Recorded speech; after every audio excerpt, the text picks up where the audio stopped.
Right at the start of this whole series, we learned that Satan is called the ruler with authority in the region of the air, and that he works from that position in those who are disobedient to God. He rules over rebels.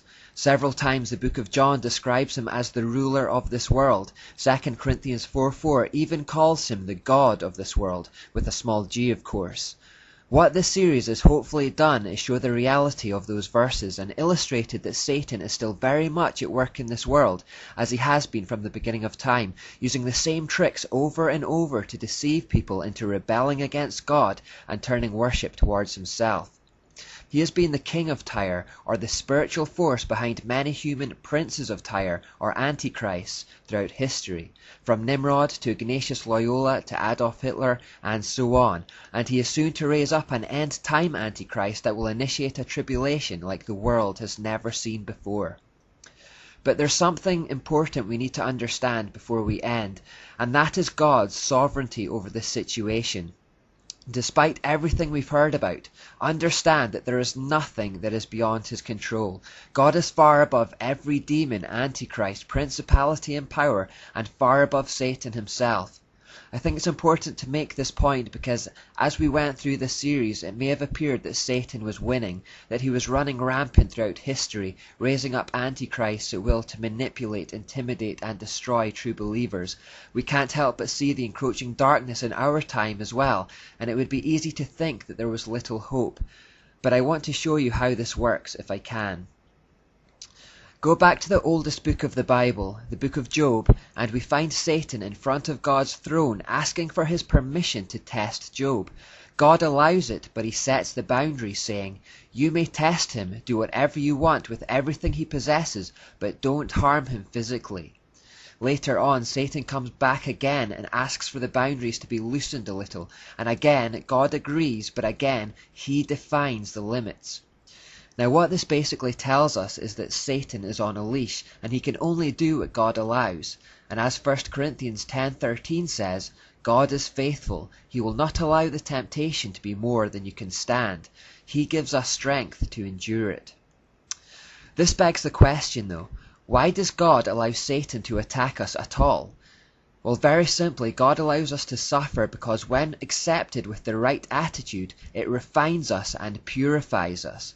Suffering produces in us Christ-like character and prepares us for the freedom of the eternal kingdom to come. It's one of the most unfortunate things about human beings that when things are going well for us, we tend to forget about God and become comfortable, soft, self-sufficient, apathetic, and we don't actually do much growing.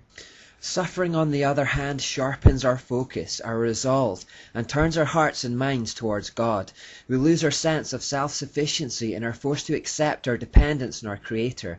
It's in suffering that we actually develop our relationship with God the most.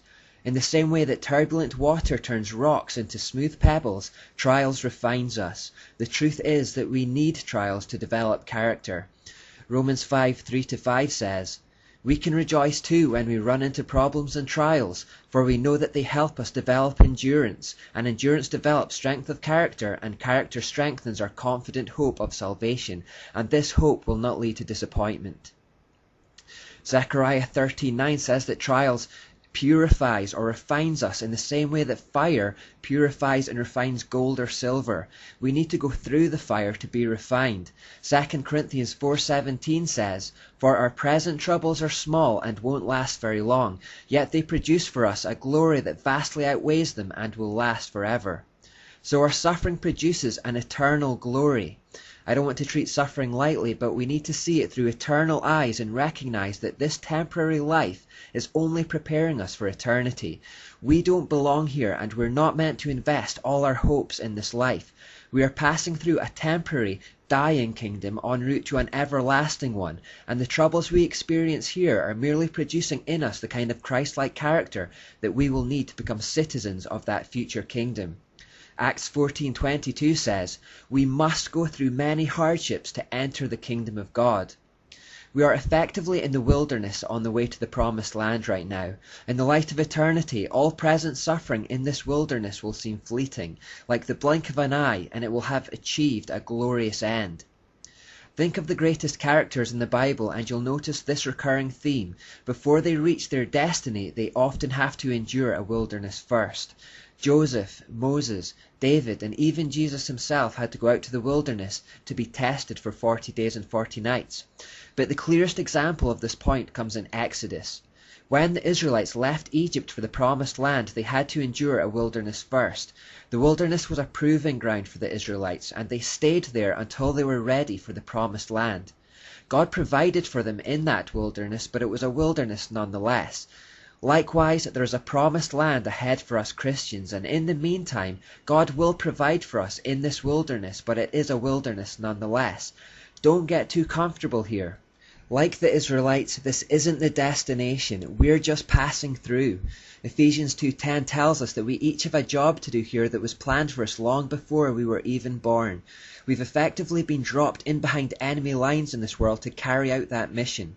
Some people need money for their mission, others don't. Some need health, others don't. But all of that is of secondary importance to the eternal goal. We've set our sights too low if we invest everything in the here and now. C.S. Lewis wrote, "We are half-hearted creatures, fooling about with drink and sex and ambition when infinite joy is offered us, like an ignorant child who wants to go on making mud pies in a slum because he cannot imagine what is meant by the offer of a holiday at the sea. We are far too easily pleased." We should be like soldiers abroad, focused on the task at hand but dreaming of the day the war is won and we get to go home. Now many Israelites lost heart in the wilderness and turned aside to the satanic mystery religion. That generation were therefore never permitted to enter the promised land. Similarly, in these last days we'll see people losing heart as well and turning to the mystery religion, and they won't see the promised land either. But others will stay the course and will one day see glory. Let us be one of them. Let our present troubles shape and mold and purify and help us develop a relationship with God and a dependency on God so that we will be ready for the promised land. And of course, let's do all we can to take as many people as we can with us. Our focus here can be summed up in the phrase, to know God and make Him known. Finally, as we see things getting darker all around us, we shouldn't be worried or afraid of the days to come. Instead, we should be incredibly excited that everything is happening exactly as God said it would, and that He is completely sovereign over the events that are about to take place. Jesus told us ahead of time in Matthew 24:25 what was going to happen so we wouldn't be caught off guard, and in Luke 21:28 He said that when we begin to see everything that was prophesied beginning to take place, that we should take heart, stand up and look up, for our salvation is near. Indeed, just as things seem darkest, we are actually closest to the dawn. Nothing illustrates this better than Jesus' own death and resurrection. While God in human flesh was being mocked, tortured, and nailed to a cross of wood, taking the punishment that we deserved upon Himself to give us life, outwardly it seemed that Satan was winning in that moment, that darkness would triumph.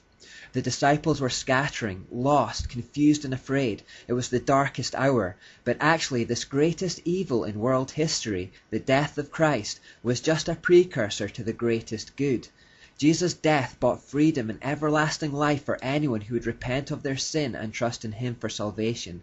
He provided a way to God where there had been no way, and He orchestrated it all Himself. Judas Iscariot acted under the inspiration of Satan to betray Jesus, but Jesus Himself initiated the process, telling Judas to go ahead and do what he had planned to do.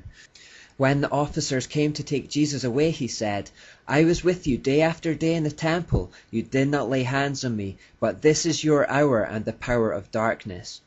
In other words, this hour has been given to you. You are taking me no sooner and no later than what my Father planned. In John 10:18, Jesus makes it clear that Satan isn't taking His life, saying, "No one can take my life from me. I sacrifice it voluntarily, for I have the authority to lay it down when I want to and also to take it up again, for this is what my Father has commanded." In other words, God remains sovereign even in what appeared to be Satan's crowning moment, and He's sovereign in our dark times too. In Daniel 2:21 we read that God controls the course of world events. He removes kings and sets up other kings. Daniel 4:17 says, "The Most High rules over the kingdoms of the world. He gives them to anyone He chooses." So in other words, all rulers, even evil ones, are allowed to rule only because God allows it for his own purposes. God sets the boundaries, and they are all completely at God's mercy. So let everyone who has watched this series know one thing about the days to come. God wins. Jesus reigns triumphant. Every knee will bow and every tongue confess that Jesus Christ is Lord, to the glory of God the Father. Satan will be thrown into the lake of fire along with his hordes of demons, and we will reign with Jesus in glory forever and ever. Satan's time is very short and getting shorter, and he knows it. So stand firm and keep your faith. Endure the trials. Let them mold your character and prepare you for glory. If you haven't given your life to God yet, do it now before it's too late. And Christians, carry out the task that God has for you here. Finish your race. Don't back out of the war and bow to manipulation or intimidation, and in the end you will receive everlasting life.